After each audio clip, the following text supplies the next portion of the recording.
In this video, I'm going to go over how you can change a date into a day name, day number, and so on and so forth. And I'll show you where you can find content to be able to do this in numerous amounts of ways. So all the information that you need is on this Alteryx help website, and we will go over a few. So let's say we want to turn this date into the actual day name. We can use a function called DateTimeFormat. It has 3 arguments, but only 2 are required. DT is what is the date in question. F is what translation are you trying to do.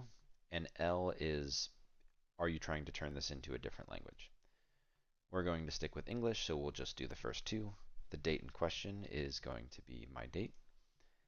And F is going to be, the first one we'll go over is %A. This will change it into the weekday name. And we can see it does that on all the rows. Now, if you wanted to change it into the day abbreviation, you can simply take that A and lowercase it.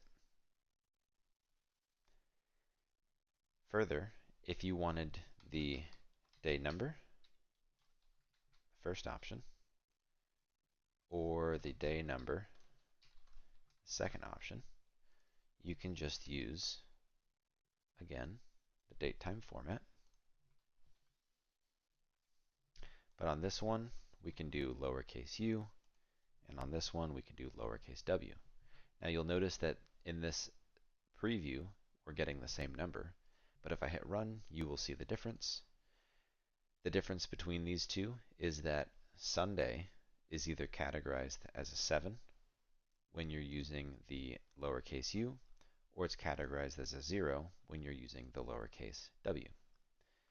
There's many more options to be found in this link here, but this was a quick way to show you that you can use this date time format function, apply this %A to get the full day name.